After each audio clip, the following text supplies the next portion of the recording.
Hay un veneno que mata más matrimonio que el adulterio. Hay un ácido que disuelve la hermandad más rápido que cualquier ofensa. Hay un ladrón silencioso que entra en los hogares cristianos y roba el gozo, apaga el amor y siembra una cizaña de amargura que termina asfixiando la presencia misma de Dios.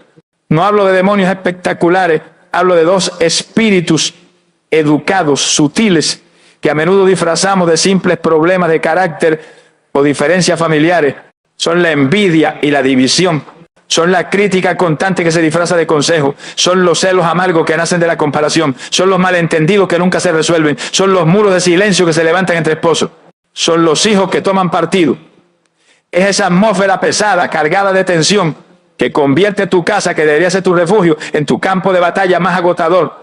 Pero hoy la guerra silenciosa se convierte en una confrontación abierta, porque Dios no te ha llamado a tolerar estos invasores en su santuario.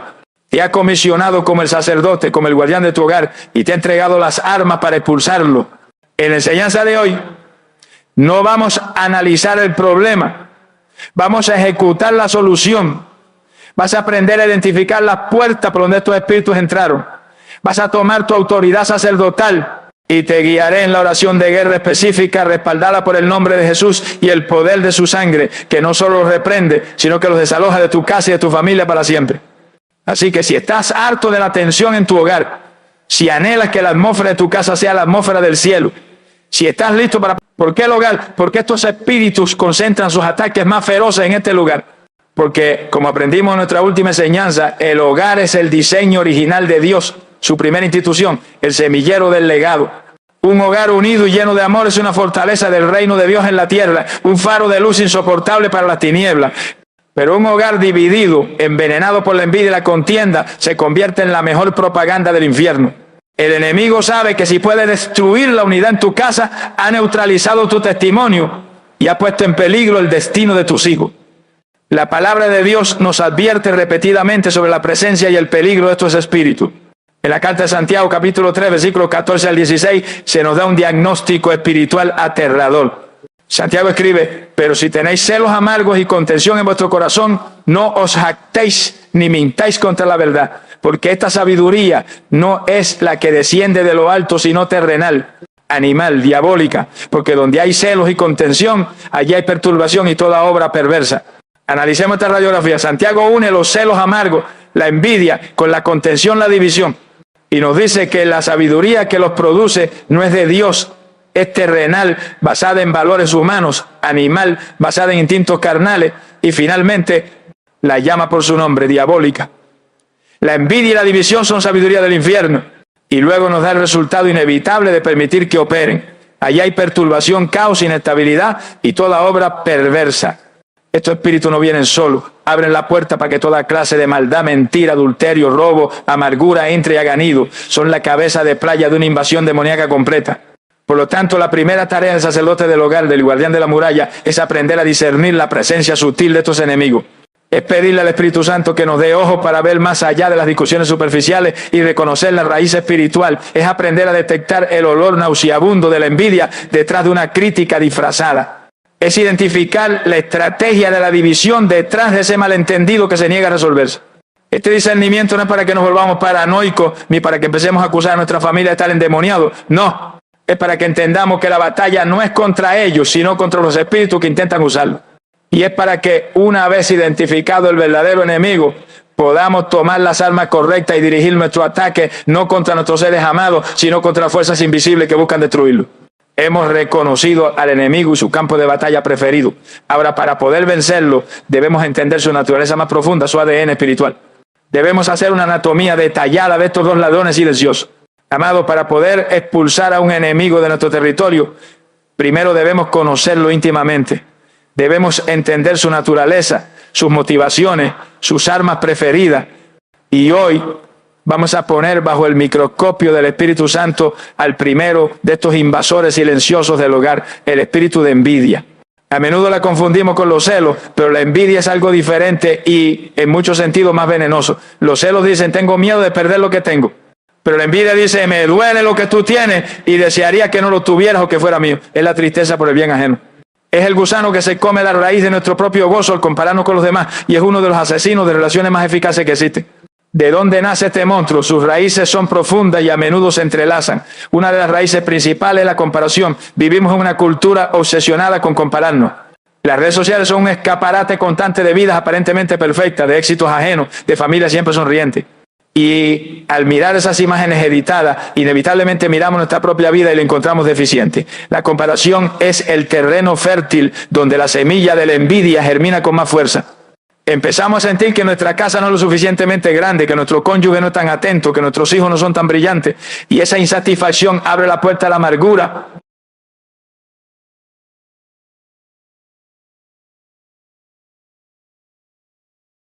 Otra raíz profunda es la inseguridad. Cuando no estamos firmemente anclados en nuestra identidad como hijos amados de Dios, buscamos nuestro valor en lo externo, en nuestros logros, en nuestras posesiones, en la aprobación de los demás.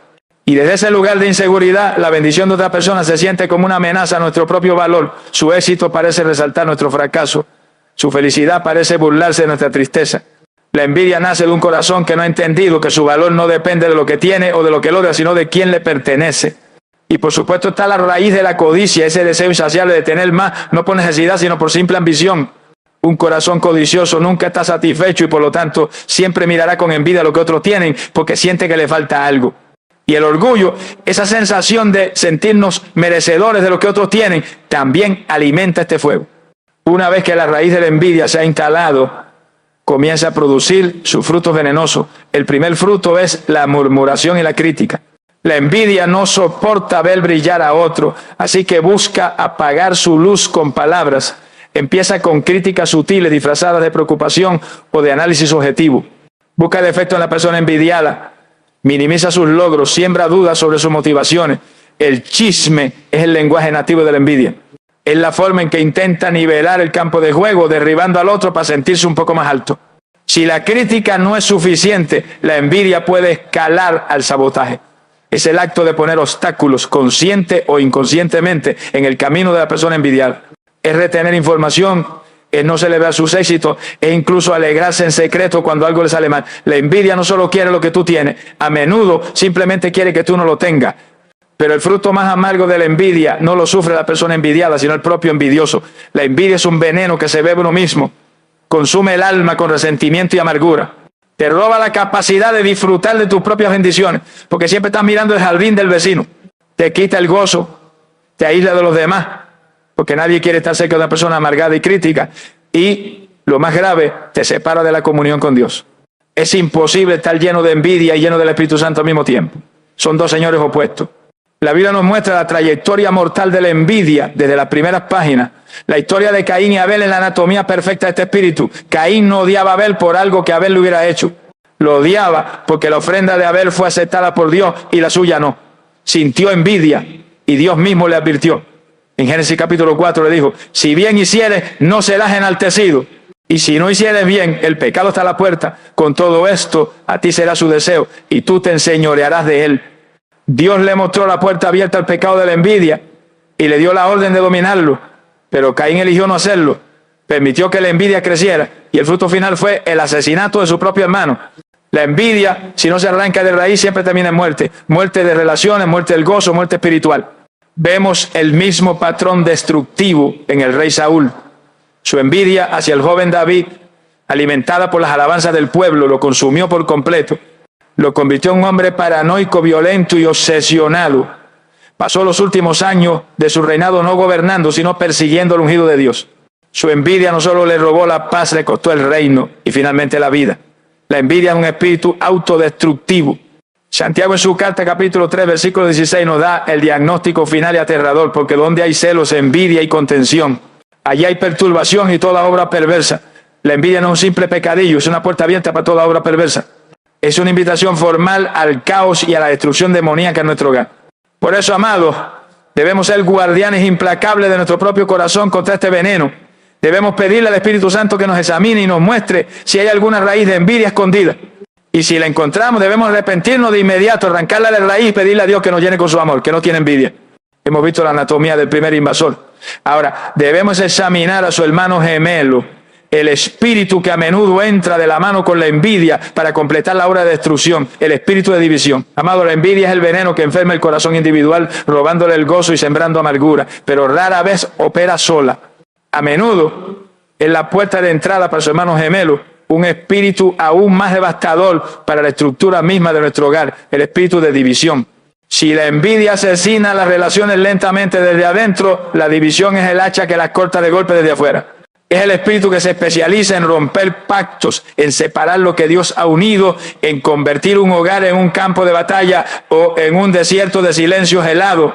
Y para poder expulsarlo, debemos entender su anatomía, sus tácticas preferidas y el hedor inconfundible de su presencia.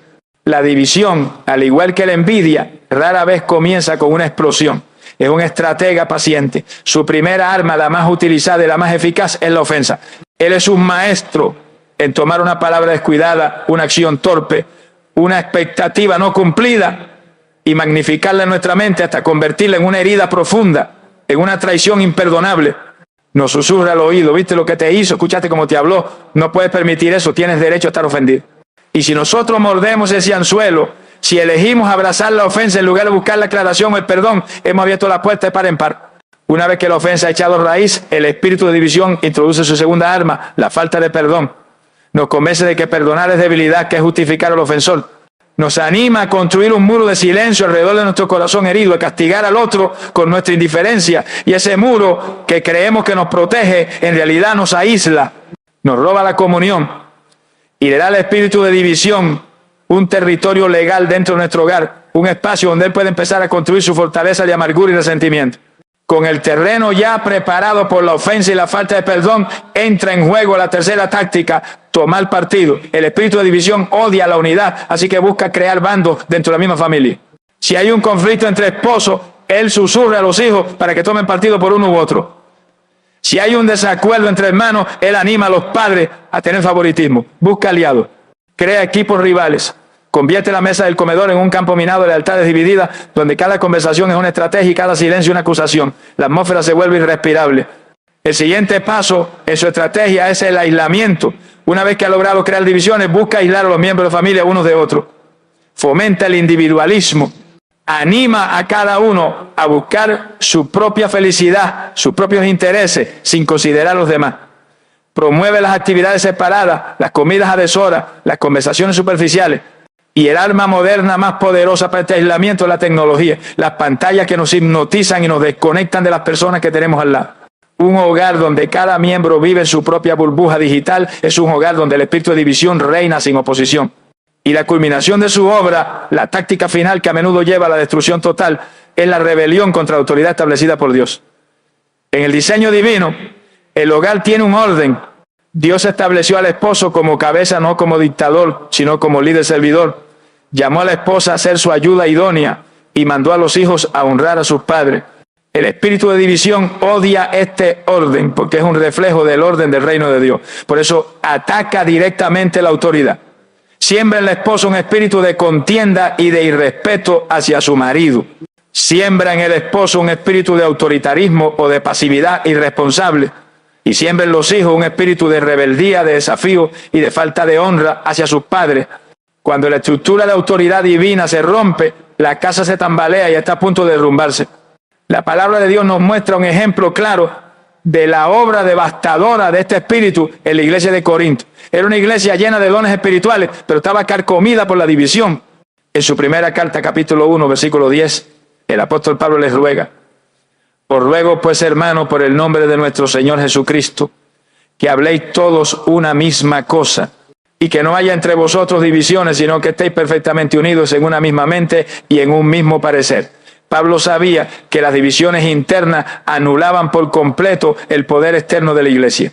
Y luego, en el capítulo 3, les da el diagnóstico espiritual de la causa de sus divisiones. Eran carnales, inmaduros, porque entre ellos había... Este mismo diagnóstico se aplica a nuestros hogares. Cuando la contienda, la falta de perdón, el tomar partido y la rebelión se convierten en la norma, no es un simple problema de carácter. Es la evidencia de que un espíritu de división ha encontrado una puerta abierta y está operando libremente. Y Santiago nos recuerda que donde hay contención, allí hay perturbación y toda obra perversa. La división es la cabeza de playa para una invasión demoníaca completa. Por eso, amados, debemos ser guardianes celosos de la unidad de nuestro hogar.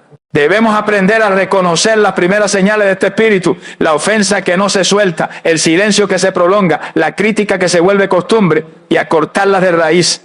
Pero para poder expulsar a este invasor de forma definitiva, no basta con reconocer sus tácticas. Debemos también entender cómo encontró la puerta de entrada en primer lugar. Debemos identificar las grietas en nuestra propia muralla. Amado, la revelación de la naturaleza y las tácticas de los espíritus de envidia y división es crucial. Pero un guardián no solo necesita conocer a su enemigo, necesita conocer su propia fortaleza y sobre todo sus puntos débiles. Porque estos espíritus invasores no derriban nuestras murallas con fuerza bruta, se deslizan a través de las grietas que nosotros mismos, a menudo por ignorancia o descuido, hemos dejado abiertas. Para poder expulsarlos de forma definitiva, primero debemos identificar y sellar esas puertas de entrada, esas bases legales que le dan el derecho a operar dentro de nuestro hogar. Debemos grabar esta verdad en nuestro espíritu. El enemigo no tiene autoridad inherente sobre la vida de un hijo de Dios ni sobre su hogar. Ninguna. Toda la autoridad le fue quitada en la cruz. Pero él es un legalista astuto. Busca desesperadamente una base legal, un permiso otorgado por nuestro pecado, nuestra ignorancia o nuestra pasividad para poder ejercer su influencia destructiva. Es como un ladrón que no puede forzar la puerta principal, pero que busca incansablemente una ventana abierta o mal cerrada para poder meterse. Hoy vamos a inspeccionar las ventanas de nuestra propia alma y de nuestro hogar. ¿Cuál es la ventana preferida del espíritu de envidia? Una de las más anchas es la comparación constante.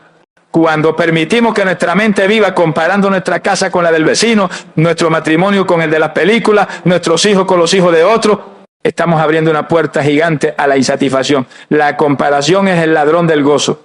Nos hace ciegos a las bendiciones que sí tenemos, porque estamos obsesionados con lo que no tenemos. Y esa insatisfacción crónica es el terreno perfectamente abonado para que la semilla venenosa de la envidia eche raíces profundas. Proverbios capítulo 14, versículo 30 nos advierte: el corazón apacible es vida de la carne, mas la envidia es carcoma de los huesos. Permitir la comparación es invitar a la carcoma, nuestra estructura. Muy ligada a la comparación está la ingratitud. Un corazón que no practica la gratitud es un corazón que siempre se sentirá pobre, aunque esté rodeado de riquezas. Cuando nos enfocamos en lo que nos falta, en lugar de agradecer por lo que tenemos, creamos una atmósfera espiritual de escasez.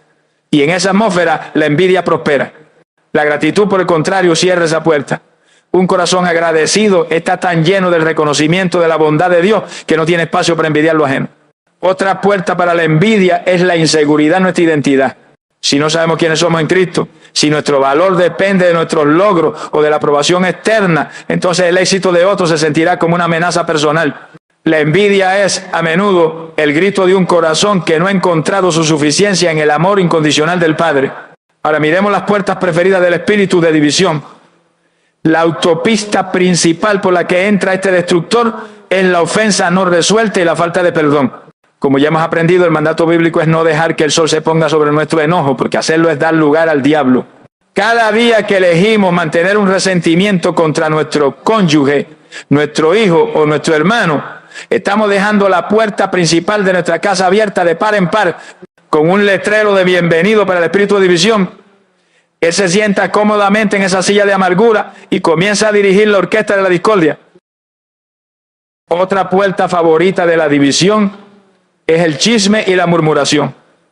Cuando participamos en conversaciones donde criticamos a un miembro de la familia que no está presente, estamos actuando como agentes dobles.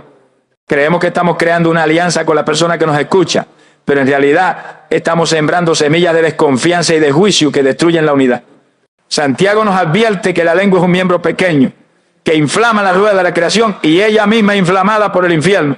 El chisme es literalmente traer el fuego del infierno a nuestras relaciones. Permitir o participar en el chisme dentro del hogar es como regar gasolina esperando que no se encienda. El egoísmo y el orgullo son también puertas anchas para la división. Cuando cada miembro de la familia está enfocado en sus propios derechos, en sus propias necesidades, en ganar cada discusión, la unidad es imposible. El orgullo nos impide pedir perdón, nos impide ceder, nos impide buscar la paz. La humildad, por el contrario, es el cemento que une los ladrillos de la familia. Donde reina el orgullo, reina la división. Finalmente, la falta de comunicación honesta y la tendencia a asumir las malas intenciones del otro son grietas peligrosas. Cuando no hablamos, cuando guardamos silencio o cuando interpretamos cada acción de nuestro ser querido desde la sospecha, estamos creando un campo minado de malentendido. El espíritu de división se deleita en esta confusión, susurrando mentiras en ambos oídos para asegurarse de que el abismo se haga cada vez más grande. Es crucial que entendamos nuestra responsabilidad en esto. Los espíritus atacan, sí, pero somos nosotros los que dejamos las ventanas abiertas. Somos nosotros los que le damos el permiso legal para operar a través de nuestra comparación, nuestra ingratitud, nuestra falta de perdón, nuestro chisme, nuestro orgullo. Por lo tanto, la primera y más importante batalla no es contra el demonio, es contra nuestra propia carne, contra nuestros propios malos hábitos del corazón y de la lengua. Este autoexamen no es para condenarnos, sino para empoderarnos, porque si fuimos nosotros los que abrimos la puerta, también somos nosotros los que tenemos la autoridad para cerrarla. Y una vez que hemos identificado las grietas en nuestra propia muralla, estamos listos para tomar nuestra posición, no como víctimas, sino como los guardianes divinamente asignados de este territorio sagrado.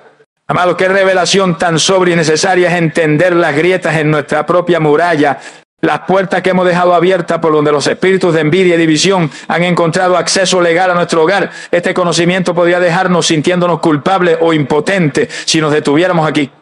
Pero nuestro Dios nunca nos muestra un problema sin darnos inmediatamente la solución y la autoridad para aplicarla.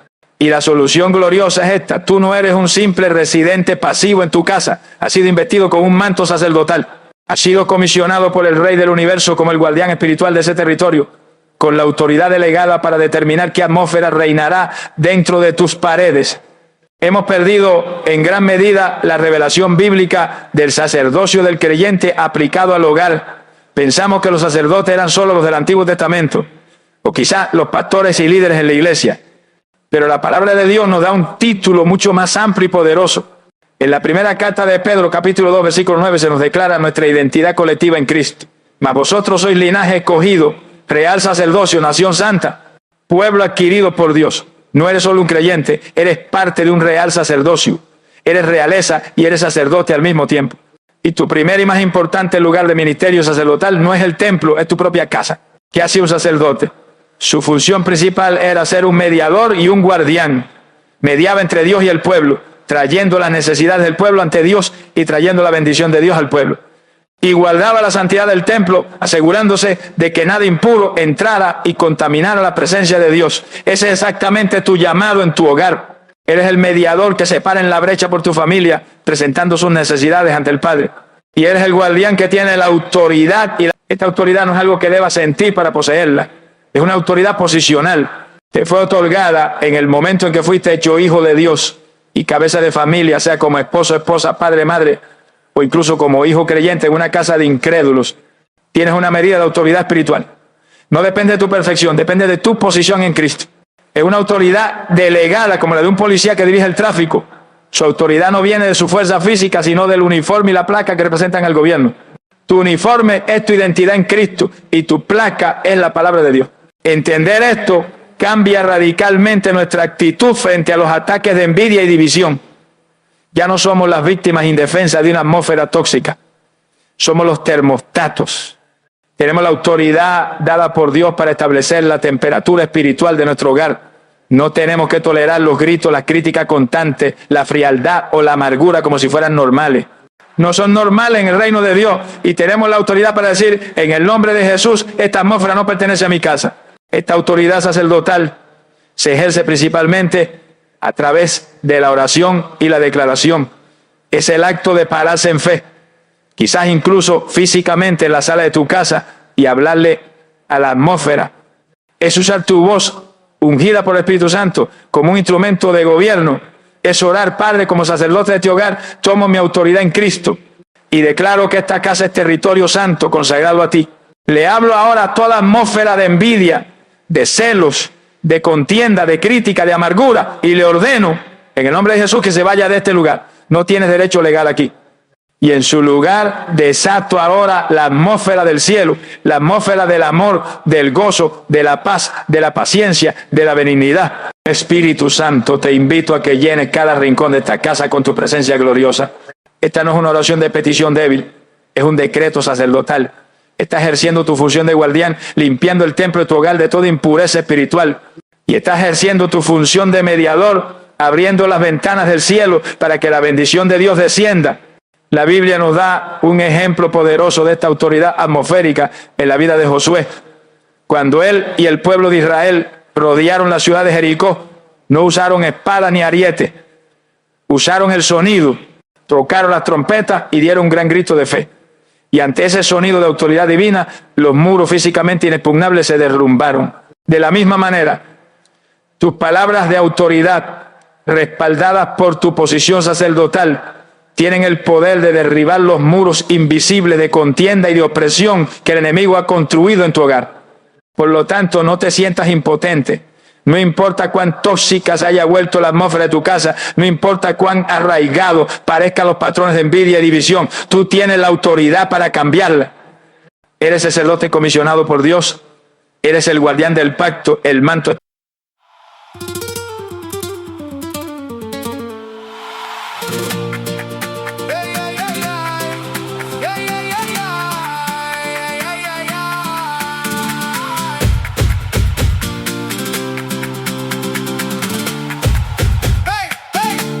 Walked in with that red shoe glow, tapped the floor like you knew the show. I was cool, but you pulled that thread. Got my whole night spins in your head. Your eyes said, come on, don't play shy. My mouth said, yeah, my feet said, try. I kept my name on the backseat, but you had fire under both feet. Hey, hey, don't slow me down. One more step and I'm falling now. Hey, hey, hear that sound? You turn the whole room upside down. Red shoe riot, red shoe riot. You got me wild, I can't deny it. We were in love, but never meant to stay. Some things are real, even when they fade.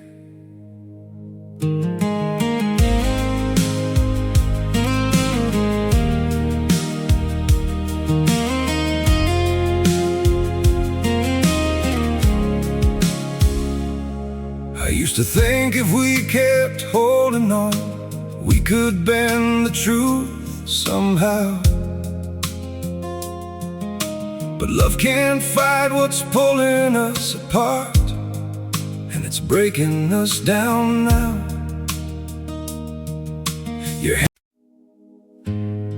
We had it all, or at least it felt that way. Now it's just silence, where your voice used to stay.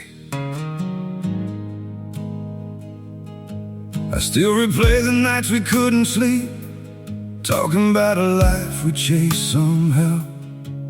We were building dreams on fragile ground, didn't see them breaking down till now. Your shadow lingers in the air I breathe, like a song that never found its end.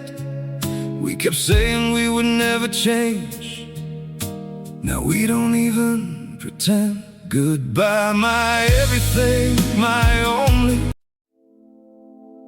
They say letting go makes you lighter. So why does my chest feel heavier every time I try to forget you? I packed away the pictures on the shelf, but somehow you're still everywhere. In every quiet moment I can't escape, you're the echo hanging in the air. I told myself this was the right thing, that love shouldn't feel this hard. But walking away from what we built feels like tearing out apart. We say goodbye just to let go.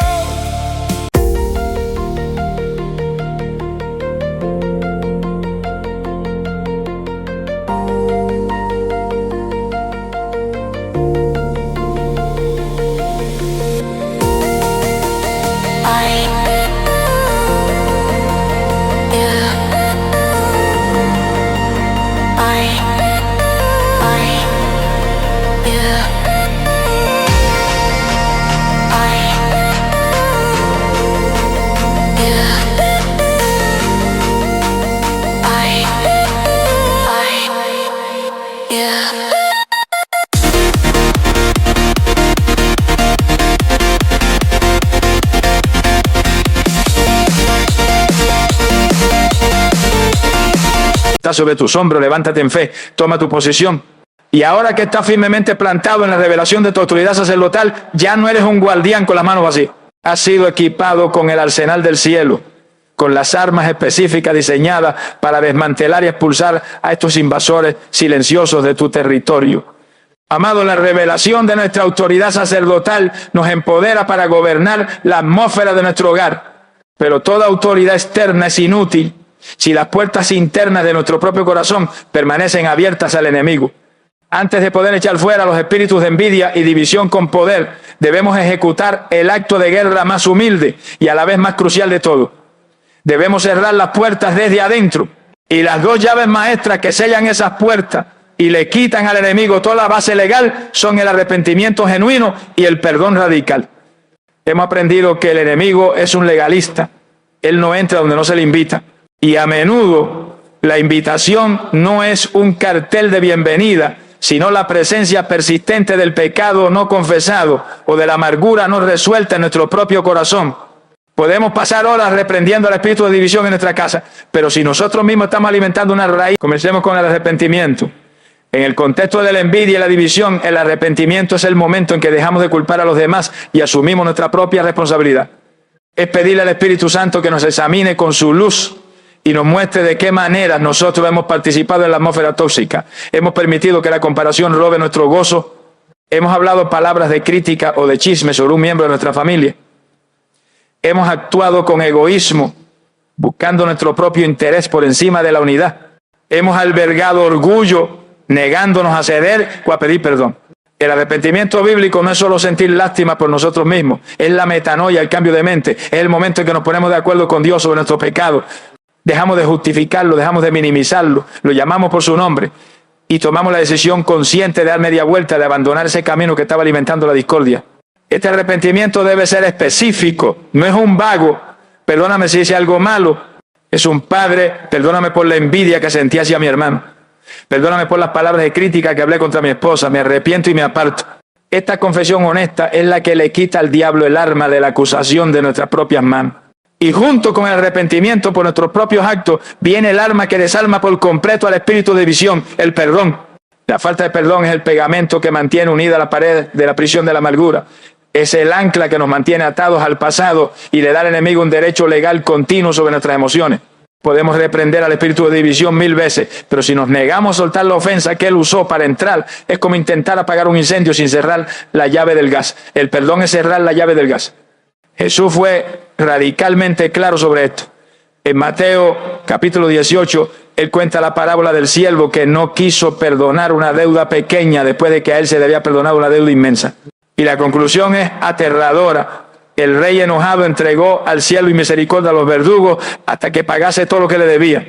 Y Jesús termina diciendo, así también mi Padre Celestial hará con vosotros si no perdonáis de todo corazón cada uno a su hermano sus ofensas. Los verdugos espirituales, la opresión, la angustia, el tormento, a menudo tienen acceso a nuestra vida porque nosotros mismos hemos elegido no extender la misericordia que hemos recibido. Perdonar, como hemos aprendido, no es un sentimiento, es una decisión. Es un acto de obediencia que libera primero al que perdona. Es cancelar la deuda, es soltar el juicio. Es entregar la causa al juez justo. Y en el contexto de la guerra por nuestro hogar, es el acto de desarmar al espíritu de división, quitándole la ofensa que él está usando como su base de operaciones. Cuando perdonamos, le estamos diciendo al enemigo, tu arma principal contra la unidad de mi hogar ha sido neutralizada. Ya no tienes nada con qué trabajar aquí. Esta doble acción, arrepentimiento por nuestra parte y perdón hacia los demás, es como cerrar y sellar con llave todas las puertas y ventanas de nuestra fortaleza interior. Le hemos quitado al enemigo toda base legal, todo pretexto, toda invitación. Hemos limpiado nuestra propia casa, hemos puesto nuestro propio corazón en orden. Este acto de limpieza interior es el requisito indispensable para poder ejercer con poder la autoridad externa, porque un sacerdote no podía entrar al lugar santísimo sin antes haberse lavado y purificado. Nuestro arrepentimiento y nuestro perdón son el lavamiento que nos prepara para entrar a la guerra con manos limpias y un corazón puro. Y ahora sí, con nuestras puertas internas cerradas y selladas, estamos listos para pararnos en la muralla de nuestro hogar y ejecutar la orden de desalojo contra los invasores que aún puedan estar merodeando en la atmósfera. Amados, qué momento tan crucial hemos alcanzado. Hemos limpiado nuestro propio corazón a través del arrepentimiento y hemos cortado las cuerdas de la amargura con el perdón. Hemos cerrado las puertas desde adentro. Ahora, parados en nuestra autoridad sacerdotal, con manos limpias, un corazón puro, estamos listos para ejecutar la orden de desalojo, porque la guerra espiritual no es solo defensiva, es también ofensiva. No basta con cerrar nuestras puertas, debemos también echar fuera al ladrón que ya se había metido en el patio.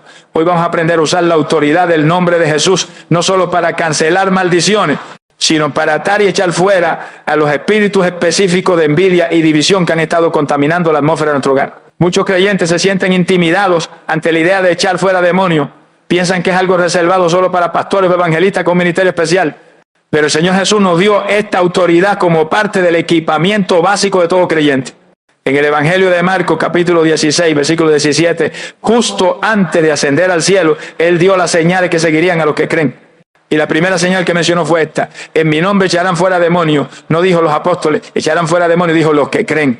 Si tú crees en Jesucristo, esta autoridad te pertenece. No es una opción, es parte de tu herencia, de tu comisión. Ahora bien, ejercer esta autoridad no requiere gritos ni espectáculo, requiere fe y claridad. Lo primero es identificar al enemigo. Ya hemos hecho la anatomía, estamos lidiando con espíritus de envidia y de división. Debemos llamarlos por su nombre. En el mundo espiritual, nombrar algo es ejercer autoridad sobre ello. Lo segundo es entender el principio de atar y desatar que Jesús nos enseñó. En Mateo capítulo 18, Él nos da esta autoridad como iglesia y por extensión como sacerdotes en nuestro hogar. Él dice que todo lo que atéis en la tierra será atado en el cielo. Atar a un espíritu inmundo significa restringir su operación, limitar su poder, neutralizar su influencia. Es como ponerle unas esposas espirituales. Antes de echar fuera al ladrón, primero lo inmoviliza. Y lo tercero es dar la orden de desalojo. Una vez que el espíritu está atado, restringido, le damos la orden directa y firme de irse. No le pedimos que se vaya, no negociamos con él. Le ordenamos que se vaya usando la autoridad suprema del nombre de Jesús. Los demonios no responden a nuestra fuerza de voluntad ni a nuestra elocuencia, responden a la autoridad del nombre de aquel que ya los venció en la cruz. Entonces, ¿cómo luce esta oración de desalojo en la práctica? No tienes que esperar a sentir una presencia maligna palpable. Puedes hacerlo como un acto de limpieza espiritual proactiva sobre tu hogar. Puedes caminar por tu casa o simplemente hacerlo en tu lugar de oración y decir con una fe firme y una voz clara, no necesariamente fuerte, pero sí llena de autoridad: en el nombre de Jesucristo, yo como sacerdote, sacerdotisa de este hogar, me paro en la autoridad que Él me ha dado. Y le hablo ahora a todo espíritu de envidia, de celo, de comparación y de crítica que haya intentado operar en esta casa o en los corazones de mi familia. Yo te ato ahora, espíritu de envidia. Restrinjo tu operación. Te prohíbo que sigas sembrando insatisfacción y amargura. Y te ordeno, en el nombre de Jesús, que salgas de este hogar y no vuelvas más. Asimismo le hablo a todo espíritu de división, de contienda, de pleito, de ira, de falta de perdón y de rebelión. Yo te ato ahora, espíritu de división. Te prohíbo que sigas destruyendo la unidad de esta familia. Te prohíbo que sigas levantando muros de separación. Y te ordeno, en el nombre de Jesús, que salgas de este hogar, salgas de mi matrimonio, salgas de la vida de mis hijos y no vuelvas más. Esta oración debe hacerse con fe, creyendo que en el mundo espiritual tu palabra, respaldada por el nombre de Jesús, tiene el poder de ejecutar lo que declara. No necesitas sentir nada espectacular. La guerra espiritual a menudo se gana con actos de obediencia sencillos y persistentes. Has ejercido tu autoridad. Has dado la orden de desalojo. Has limpiado la casa de los invasores. A veces, especialmente si estas fortalezas han estado operando por mucho tiempo, puede que necesites ser persistente. El enemigo puede intentar resistirse, pero recuerda la historia de la mujer sirofenicia cuya fe persistente obtuvo el milagro. No te desanimes. Sigue ejerciendo tu autoridad cada día hasta que veas la manifestación completa de la paz y la unidad en tu hogar. Tu perseverancia es una demostración de fe que desgasta al enemigo. Hemos llegado a un punto de limpieza profunda. Hemos cerrado las puertas internas con el arrepentimiento y el perdón. Y ahora hemos barrido la casa, expulsando a los espíritus inmundos con la autoridad del nombre. La casa está limpia, el territorio ha sido recuperado. Pero una casa limpia y vacía, como nos advirtió Jesús, es una invitación a que el enemigo regrese con refuerzo. Por lo tanto, el siguiente paso es crucial. Debemos llenar inmediatamente ese espacio vacío con una atmósfera tan gloriosa y tan contraria a la envidia y la división, que el enemigo ya no encuentre lugar donde posar sus pies. Amados, la imagen de un hogar espiritualmente limpio, desalojado de los invasores de la envidia y la división por la autoridad del nombre de Jesús, es una imagen de victoria parcial. Es como una casa que ha sido fumigada, los insectos han muerto, pero el aire todavía huele a veneno y las habitaciones están vacías y estériles. La verdadera victoria no es solo la ausencia de lo malo, sino la presencia abundante de lo bueno. Y es aquí donde entramos en una de las fases más hermosas y creativas de nuestra guerra espiritual. No basta con echar fuera. Debemos llenar el vacío. Y el arma que Dios nos ha dado para transformar la atmósfera de nuestro hogar, para reemplazar el hedor de la contienda con la fragancia del cielo, es el poder profético de nuestras propias palabras. El poder de la bendición y de las palabras de vida. Hemos aprendido que la lengua tiene poder para maldecir, para criticar, para dividir. Pero la misma lengua que puede ser usada como un arma del infierno puede convertirse, cuando es rendida al Espíritu Santo, en una fuente del cielo. En Proverbios capítulo 18, versículo 21, leemos: la ley espiritual que gobierna nuestra boca, la muerte y la vida están en poder de la lengua, y el que la ama comerá de su fruto. ¡Qué responsabilidad tan inmensa! Nuestras palabras no son sonidos neutros, son semillas. O siembran muerte, muerte de relaciones, muerte del gozo, muerte de la fe, o siembran vida. Y la atmósfera de nuestro hogar es en gran medida la cosecha de la semilla que hemos estado sembrando con nuestra boca día tras día. Si hemos expulsado a los espíritus de envidia y división, pero continuamos sembrando palabras de crítica, de comparación, de queja o de sarcasmo, estamos preparando el terreno para que esos mismos espíritus regresen. Es como barrer la casa y luego tirar basura en el suelo limpio. Pero sí, después de la limpieza espiritual, tomamos la decisión consciente de cambiar nuestro lenguaje, de empezar a sembrar intencionalmente palabras de vida, de ánimo, de bendición. Estamos creando una atmósfera donde la envidia y la división simplemente no pueden respirar. Estamos cultivando el jardín del Edén en nuestra propia sala. ¿Qué es hablar bendición? Es mucho más que decir Dios te bendiga. Bendecir en el sentido bíblico es hablar bien de alguien o de algo.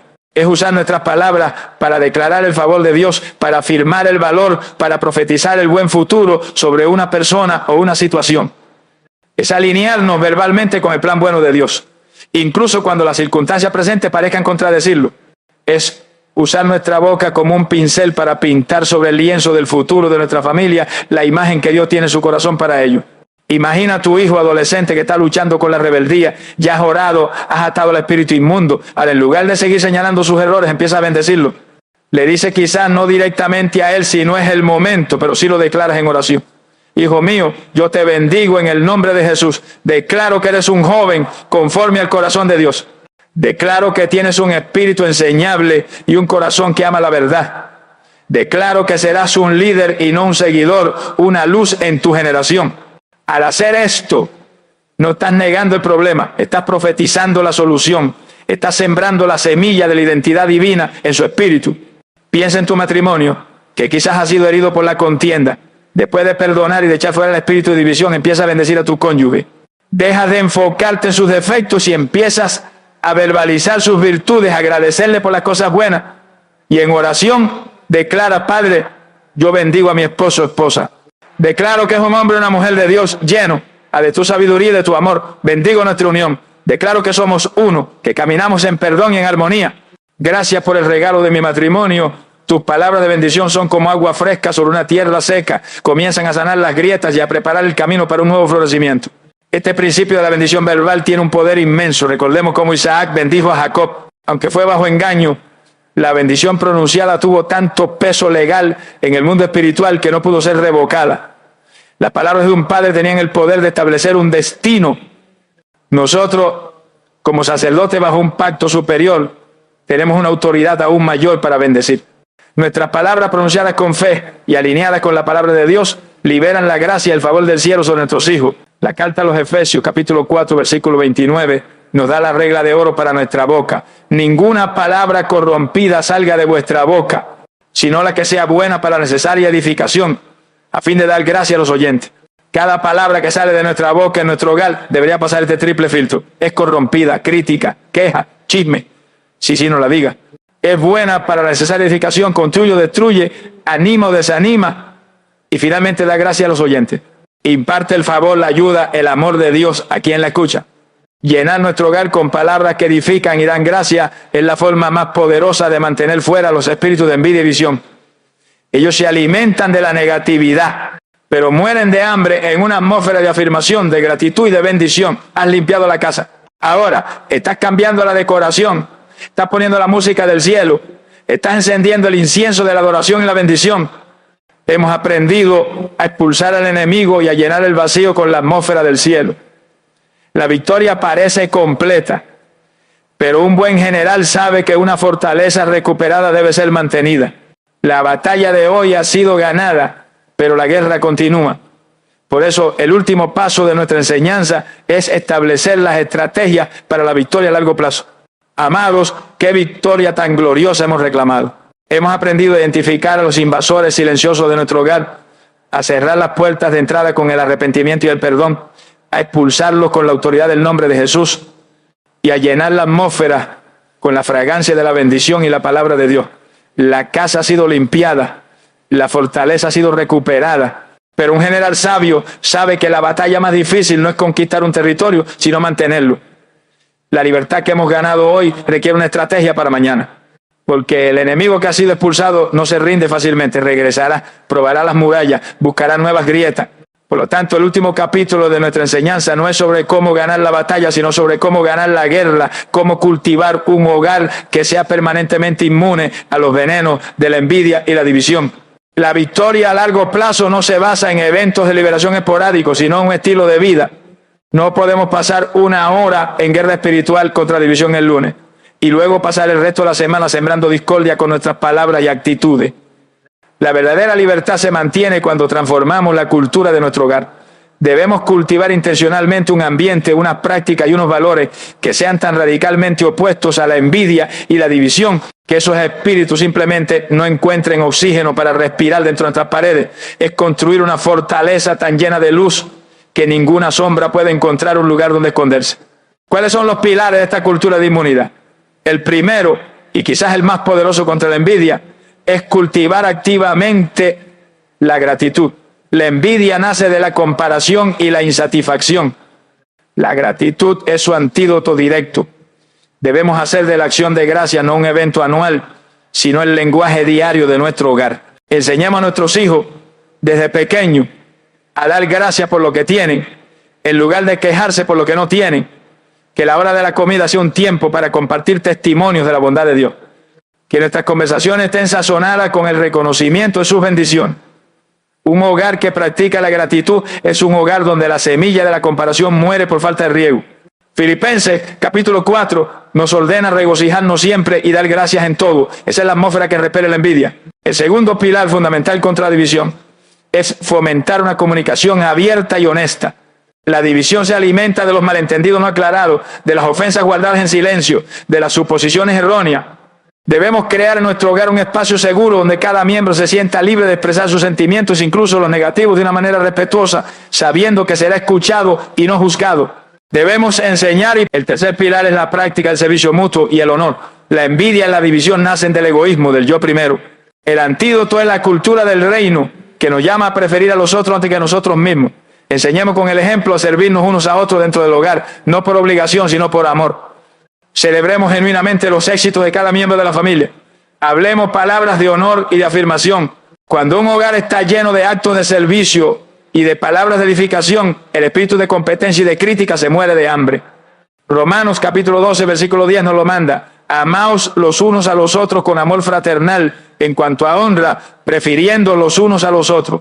El cuarto pilar es establecer disciplinas espirituales juntos. Un hogar que ora juntos permanece unido. Un hogar que lee la Biblia juntos tiene una misma mente.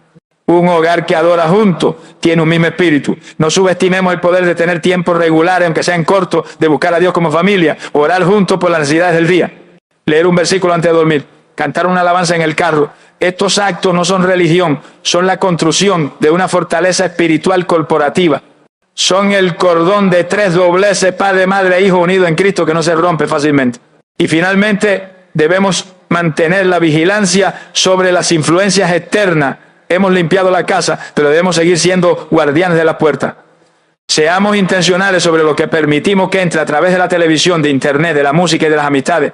No podemos librar una guerra contra el espíritu de división y luego permitir que nuestros hijos vean programas que glorifican la rebeldía.